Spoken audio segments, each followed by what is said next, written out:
Selamat datang di Lamulo Show. Fafifa Happy Ending. Assalamualaikum warahmatullahi wabarakatuh. Salam wabarakatuh. Apa kabar sahabat Lamulo di seluruh tanah air? Alhamdulillah kita berjumpa lagi di channel yang super mantap. Alhamdulillah hari ini di episode yang ke-8 kita kedatangan tamu atau narasumber yang luar biasa, yaitu Dr. Marwan Batubara MSc. Alhamdulillah beliau sangat dikenal di bidang energi ya. Jadi sahabat Lamulo, beliau pernah di general manager di Indosat Bapak ya. Kemudian beliau di tahun 2004-2009 sebagai DPD RI mewakili DKI. Ya. Betul ya Pak Marwan ya. Baik, beliau sudah ada di tengah-tengah kita. Ya. Pak Marwan, kita mau bahas mengenai Bapak undang-undang IKN Pak, yang dimana Bapak kemarin awal Februari itu Bapak laporan ke MK. Ke MK, betul. Kemudian yang kedua Pak, mungkin kita coba bahas mengenai PSSI ini Pak Marwan. Karena PSSI, mohon maaf Pak Marwan, ini kan dijabat oleh 2 menteri nih Pak. Ya. Nah, ini saya masuk Pak ke mengenai Bapak kan melihat undang-undang IKN ini ya Pak ya, Bapak laporkan ke MK. Sebenarnya ada masalah apa dengan kawan-kawan sehingga dilaporkan Pak? Ya, jadi sebetulnya kita dari sisi kebijakan dulu ya. Kita setelah mengkaji berbagai aspek, termasuk misalnya dari sisi ekonomi keuangan oleh LSM yang kredibel. Kalau katanya kita mau mengejar pertumbuhan ekonomi dan pemerataan, maka caranya bukan dengan memindahkan ibu kota negara, tapi ada cara lain yang lebih efektif dan efisien. Gitu. Lalu bicara tentang Hankam, itu banyak pakar Hankam yang menyatakan ini memang tidak aman, tidak tepat tempat itu. Itu justru akan sangat rawan terhadap serangan dari luar, terutama dari utara. Kemudian kalau bicara kemampuan keuangan negara, kita ini utang sudah sekian banyak, lalu prioritas kita itu bukan membangun seperti itu, tapi bagaimana membangun dari sisi ekonomi rakyat. Ya, pemerataan itu bisa membangun misalnya pusat-pusat industri, kawasan pertanian di daerah tertentu. Itu yang justru lebih efektif dan mendesak dibanding lewat EKN. Kemudian yang keempat, kita bicara tentang yang namanya Hankam ya, kedaulatan negara. Bicara kedaulatan, kalau memang tidak punya uang, lalu yang disuruh bangun itu swasta, ini harus diperjelas. Kalau itu objek vital nasional, maka itu tidak tepat. Itu akan merugikan kepentingan Hankam dan kedaulatan. Kalau membangun objek vital nasional itu diserahkan kepada swasta. Nah, itulah 4 atau 5 hal yang sebetulnya menjadi alasan kita menolak kebijakan tersebut. Nah, karena tetap jalan, jadilah undang-undangnya. Nah, di undang-undang ini kita melihat prosesnya terutama itu melanggar prinsip-prinsip partisipasi masyarakat, ya, terutama yang diatur dalam Undang-Undang P3. Undang-Undang P3 itu Undang-Undang nomor 12 tahun 2011. Itu sudah berubah menjadi Undang-Undang, saya lupa nomornya, tapi di tahun 2022. Dirubah, tapi prinsipnya bahwa tentang keterbukaan dan partisipasi masyarakat itu sangat minim.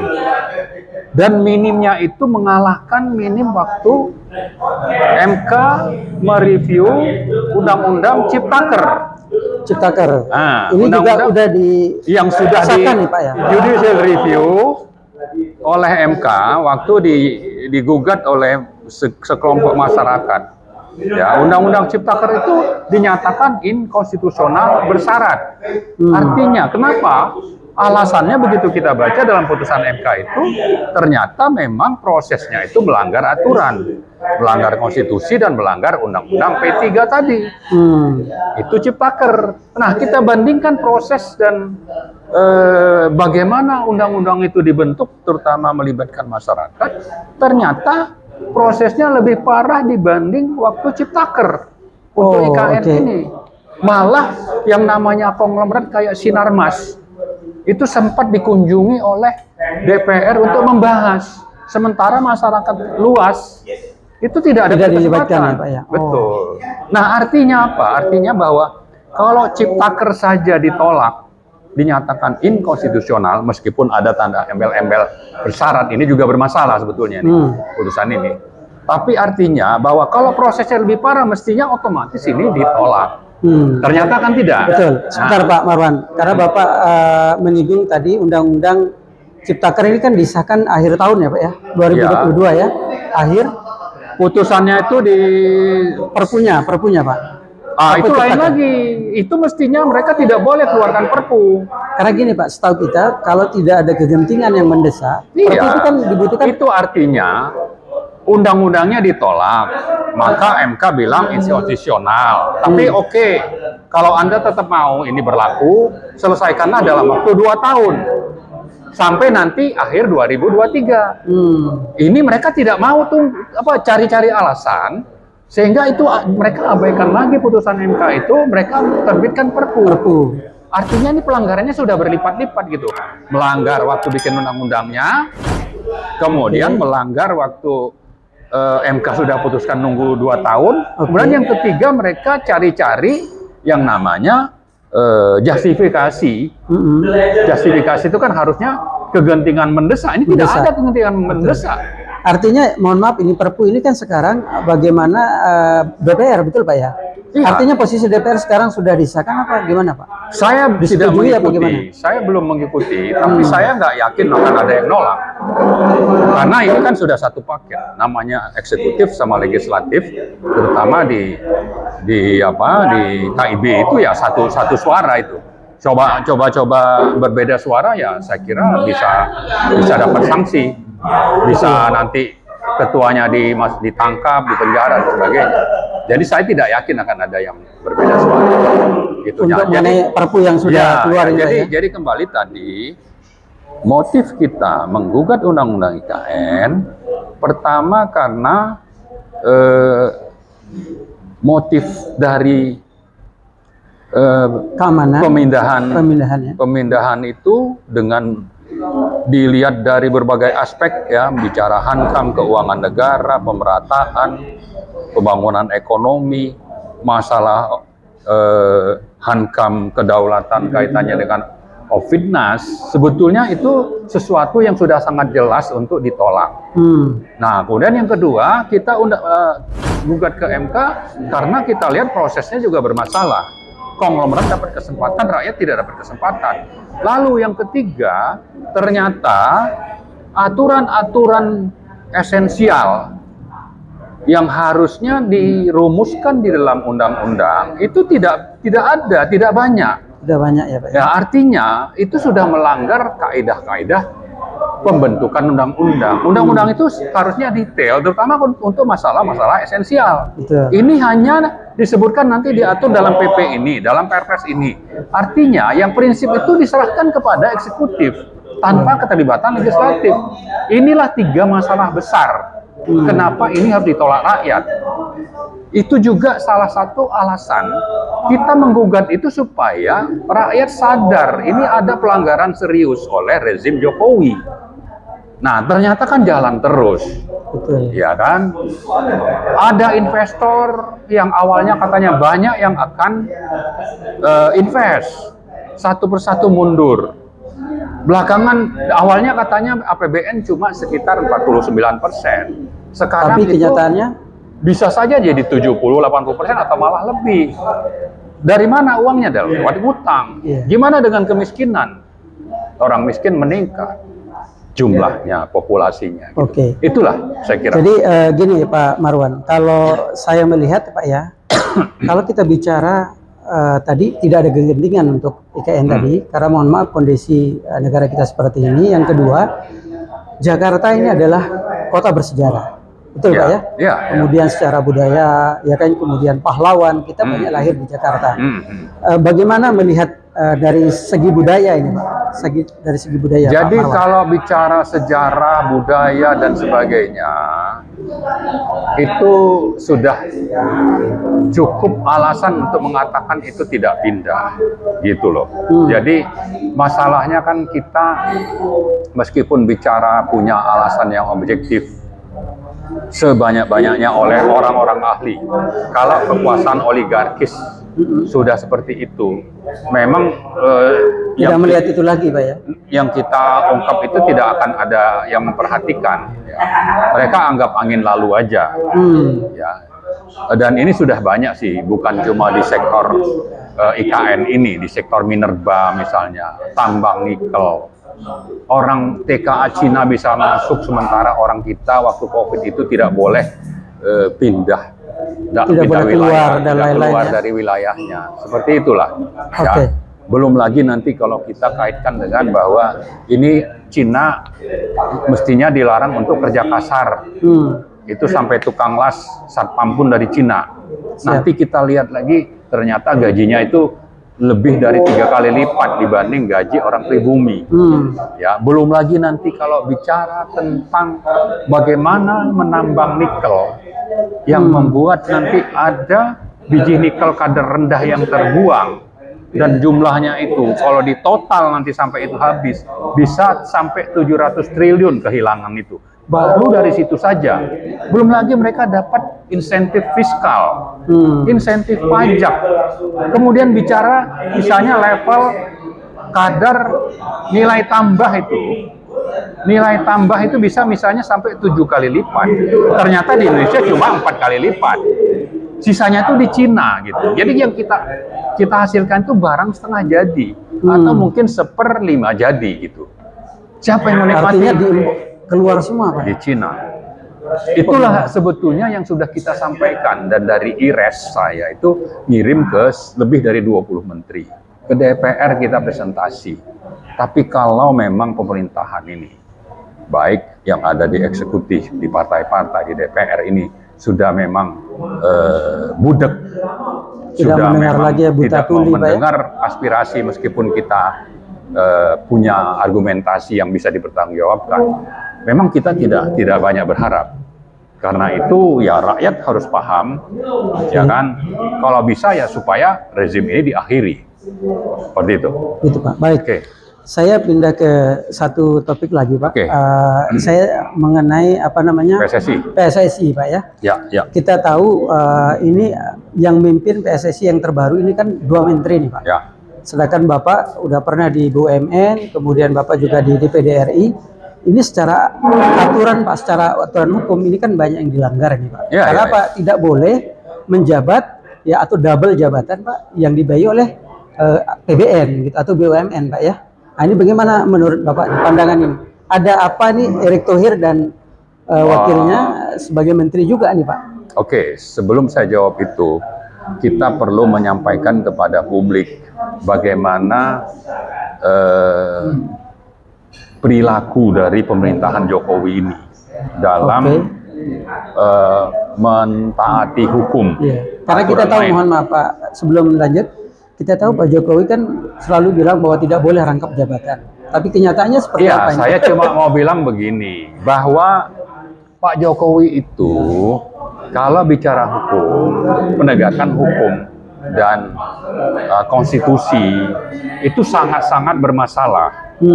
Ya kan? Kalau memang kepentingannya itu tidak bisa jalan dengan undang-undang yang ada, maka undang-undang atau peraturan itu dirubah, disesuaikan dengan kepentingan dari penguasa. Apa itu kebijakannya, apa agendanya, itu dilanggar. Bisa disesuaikan, bisa dilanggar. Ya, tidak dipedulikan. Gitu. Itulah adanya. Jadi kalau kita bicara tadi tentang undang-undang tentang Kementerian Negara 39/2008 pasal 23, ya orang boleh teriak-teriak, tapi bagi Pak Jokowi itu sudah biasa. Ya kan, jangankan cuma melanggar yang namanya undang-undang, konstitusi juga dilanggar, misalnya untuk kasus pembentukan undang-undang IKN, undang-undang Ciptaker, undang-undang Minerba, itu semuanya melanggar konstitusi. Melanggar konstitusi. Ya. Okay. Atau bisa juga dia bikin sesuatu yang mendadak dia ini. Misalnya ada pejabat satu lembaga, ya kan, sudah berpuluh tahun aturannya bahwa umurnya tidak boleh lebih dari 60 tahun. Ya rubah aja aturannya. Akhirnya orang itu bisa terus menjabat. Sama juga dengan pimpinan MK sekarang ini. Ya, komisioner Mahkamah Konstitusi itu untuk kepentingan oligarki bisa menjabat sampai 15 tahun atau umurnya melewati umur batas pensiun yang berlaku umum.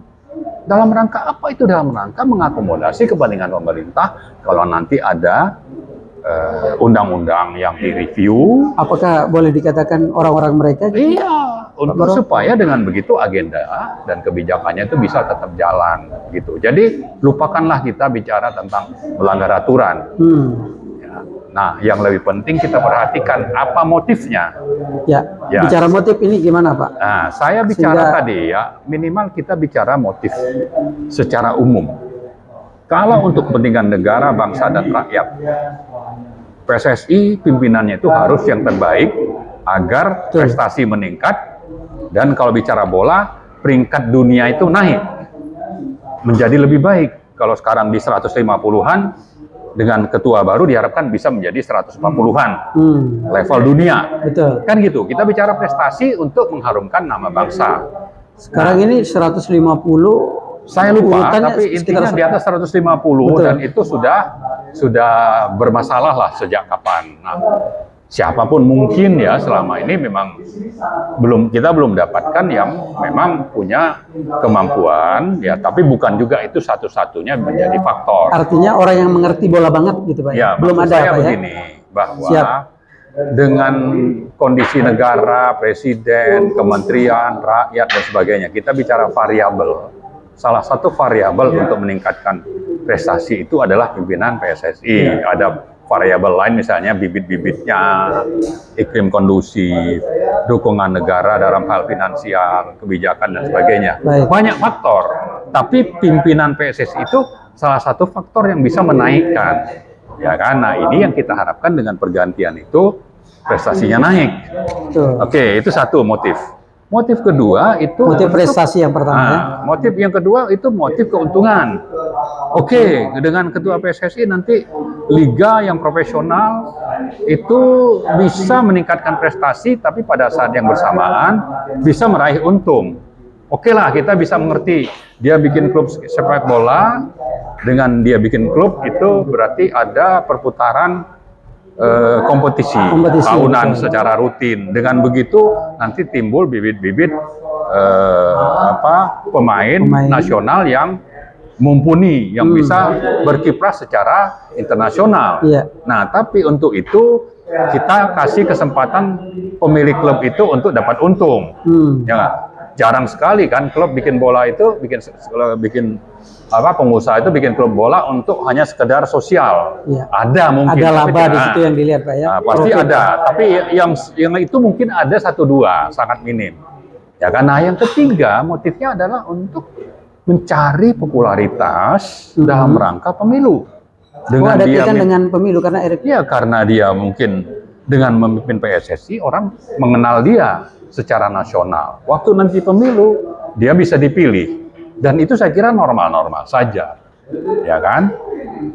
Silakan saja, tapi caranya yang benar dong. Betul. Tapi kalau cara menghalalkan segala cara, ada motif kepentingan oligarki kekuasaan, inilah yang kita gugat. Nah, yang keempat, bisa saja ada motif untuk cari rente perjudian. Minimal itu. Mungkin ada motif-motif lain, tapi bagi rakyat kan yang paling penting itu nomor satu, yaitu bagaimana secara nasional citra itu baik, prestasi olahraga sepak bola kita itu baik, meningkat, ya kan? Coba orang mungkin tidak mengenal Argentina secara detail, tapi begitu bicara Messi, oh itu dari Argentina kan gitu. Sama Maradona misalnya, atau kita bicara Ronaldo, Portugal. Ya, sampai sekarang Ronaldo itu kan terus jadi berita. Barusan katanya ikut perayaan di Saudi pegang pedang. Tapi dalam arti apa? Dalam arti positif juga ya. Iya. Dalam arti positif kan? Siap. Nah, kita kan mau juga sepak bola Indonesia itu seperti itu. Makanya kita bisa memaklumi kalau ada pergantian pimpinan yang sudah gagal. Nah, tapi kalau itu bukan menjadi motif utama, maka ini akan jadi masalah. Apalagi motif perburuan rente dan kekuasaan oligarkis yang menjadi motif utama untuk mengganti pimpinan, untuk mengangkat Erik. Nah, saya melihat motif inilah yang lebih dominan dalam kasus pemilihan ketua dan wakil ketua PSSI. Ya, misalnya melancarkan perjudian, dilaporin, mungkin basa-basi, oke, kita kerjasama dengan polisi. Tapi kalau judi tetap jalan, klub-klub dibiarkan itu menjalankan judi online waktu pertandingan misalnya. Ya kan itu kan justru skor apa gimana maksudnya? Judi maksudnya? Judi online. Pengaturan skor atau gimana? Jadi sponsor. Oh, oke. Tadi kan saya sebutkan ada 3 klub yang menjadi sponsor judi online. Apa itu? Ada Arema, ada Persis, ada Borneo FC. Itu jadi sponsor. Nah, gitu ya? Judi itu kan menurut aturan di negara kita itu dilarang di Indonesia, ya kan?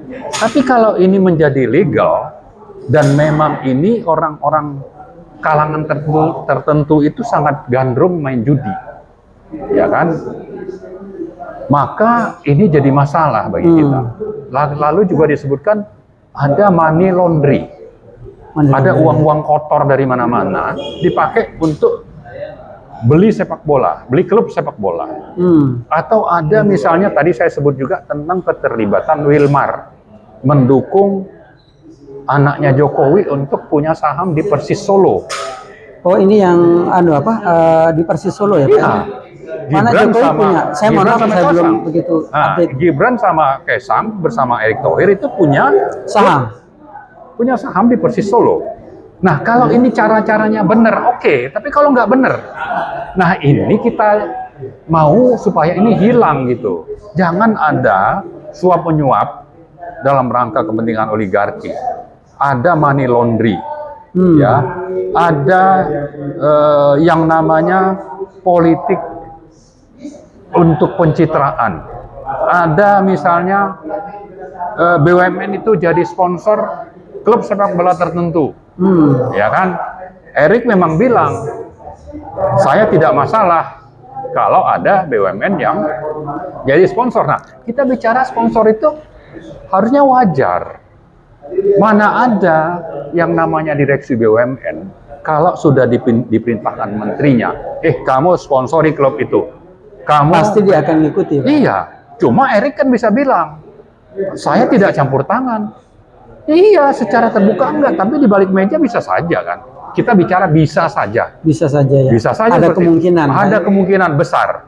Ya kan, nah ini yang tidak kita inginkan. Jadi kembali tadi ke motif, kita bicara motif tentang kekuasaan, perburuan rente, dan pemilu. Pemilu ya. Dan juga ada kejahatan mencuci uang atau melegalkan hal-hal yang terkait dengan hal-hal yang haram. Judi haram tapi dengan pimpinan baru bisa saja dia pura-pura lapor tapi ternyata tidak gitu. Kita tidak menuduh tapi bisa saja gitu loh. Jangan lupa ini. Ada kemungkinan. Ada kemungkinan. Seperti itu. Baik. Selamat datang di Lambulo Show. Fafifa Happy Ending.